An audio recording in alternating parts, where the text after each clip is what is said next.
In the 1950s, while the Cold War was raging around the world and women in Italy had already obtained the right to vote, the situation in San Marino was stationary, or almost stationary. Quietly and amid political obstacles and old prejudices, a small group of women began to change history. In this episode, I will tell you the story of the long, tiring but tenacious fight of Sammarinese women to have their political rights recognized. A story that begins with denial and slowly but surely leads to the first woman to become Captain Regent. A journey that is not only political but also human.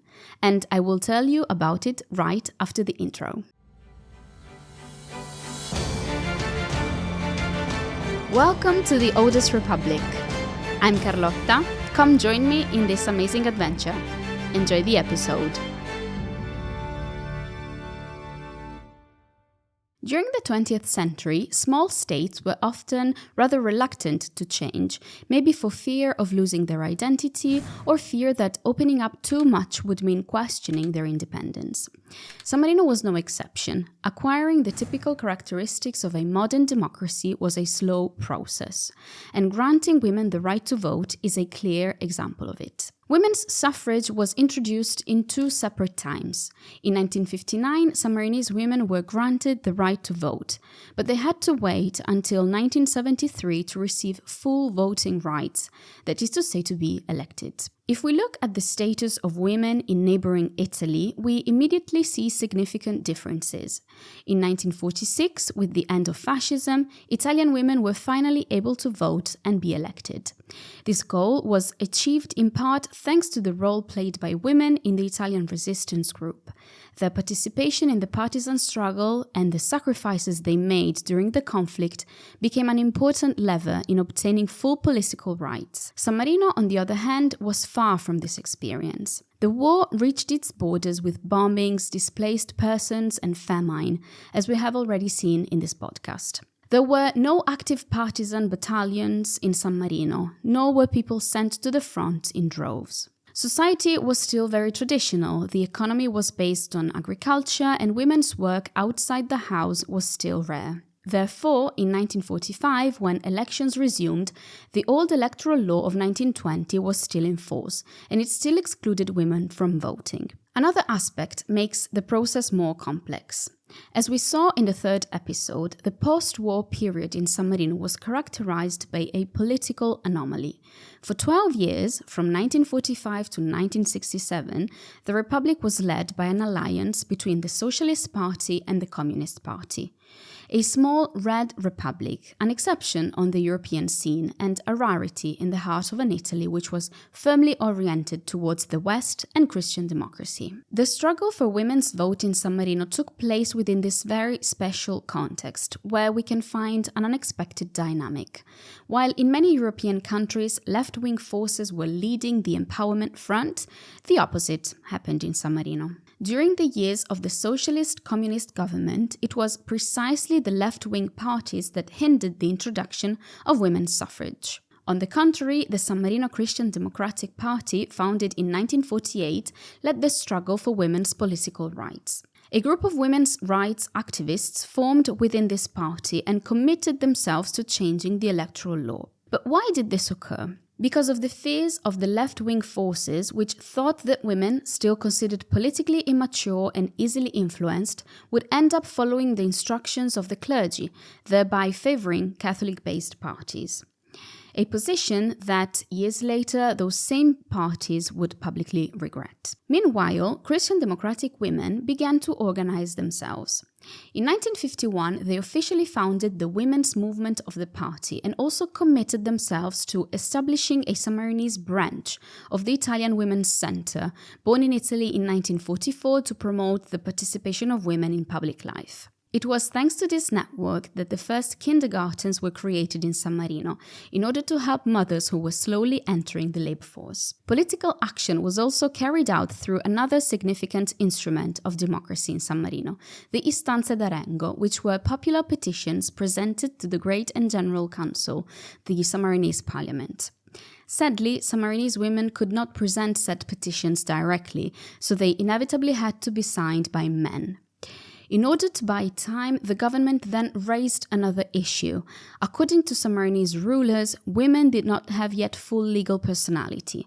Thus, 1953 saw the enactment of a law with a rather pretentious title, on the legal capacity of women. But in reality, the content was modest. Women were essentially just granted the right to dispose of their own property, provided it was not part of their dowry. Another important law was also approved at the same time, the one that established equality between sons and daughters in matters of inheritance, a small but significant step towards equality, at least formally.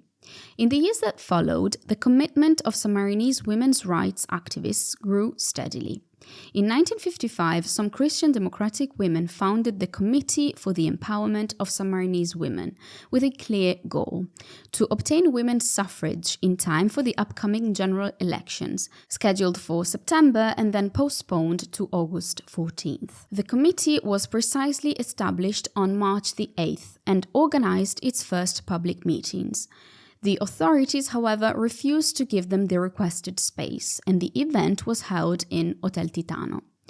During the Cold War, even the issue of women's suffrage took on political significance.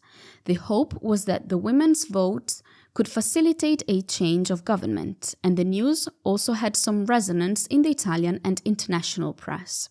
The president of the committee, Miriam Michelotti, even went to the United States to convince some emigrants to return to San Marino and vote in favor of the Sammarinese Christian Democratic Party.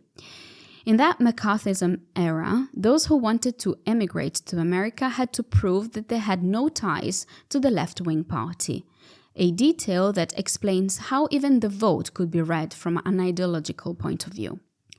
But despite the growing commitment, even in 1955, women's suffrage was not yet achieved. Things changed, at least apparently, with the change of government in 1957, after the Rovereta affair, which we talked about extensively in the third episode of this podcast. From that moment on, the left-wing opposing parties began to fight for women's right to vote, while the majority parties who had come to power, led by the Christian Democrats, began to show hesitation. A clear contradiction which left many women's rights activists disappointed, astonished by the sudden change of heart of those who had previously supported them. In any case, the new electoral law was enacted on December 23, 1958. Women's suffrage was finally granted, at least on paper. But we're only talking about the right to vote. One article specified that the right to stand for election remained a prerogative reserved to men. And not only this. Another article postponed the effective application of the right to vote for women to a subsequent decree. The decree was issued on April 29, 1959, and fixed the entry into force of the right to vote only from January 1, 1960, thus excluding women from the important elections of September 1959. Disappointment, bitterness, and a sense of betrayal, those same political forces that had supported the struggle for the vote, now seemed to be rowing against them. A variety of official justifications was proposed. The difficulty of updating the electoral lists in time, the desire to maintain a homogeneous comparison with the 1955 elections to show that the new majority enjoyed full support. But this was a fragile argument, especially since starting in 1959, non-European residents were allowed to vote by mail, making the two rounds of elections incomparable. In the end, Sammarinese women voted for the first time in September 1964. But the initial enthusiasm had now faded. The news went almost unnoticed, both outside and inside the borders. San Marino was almost 20 years behind Italy, and it was still impossible for women to stand for election. There was very little to celebrate. After achieving the right to vote, the San Marino women did not stop. They continued to fight for the next step, the right to be elected. Already in 1964, new popular petitions, that is, istanze d'arengo as we said, were submitted, even by representatives of Christian Democrats. But the Great and General Council merely took note of this and postponed everything to future examination. Meanwhile, starting in 1960, women were also able to submit popular petitions on their own. And more petitions were submitted by women as a sign of increasingly active participation. The 1960s were years of growth for San Marino. Tourism boomed, as we told you in the last episode of the podcast. The Republic developed positive relations with Italy and the United States. And new opportunities for education arose, thanks to the introduction in 1963 of compulsory schooling until middle school. The role of women began to change with a greater presence in social and economic life. But in terms of political rights, progress was really slow. It was only in 1971, almost 30 years after the end of the monarchy in Italy, that 30 women presented a new petition to finally obtain the right to be elected. The petition was approved, but once again without any concrete results. For this reason, in 1972, a new committee for the empowerment of Sammarinese women was founded, which would later become the Union of Sammarinese Women. On April 6th, the new women's rights activists, this time closer to the left-wing parties, submitted a new petition, not only demanding the right to be elected, but also a broader reform. Among the 14 points requested, the following stood out. For example, the possibility for women to hold public and civil offices, the repeal of two old laws of 1937 and 1953, which still obliged women to obtain the approval of the Council of the 12 to sell their dowry. After 1972, the debate on women's rights in San Marino became more articulated.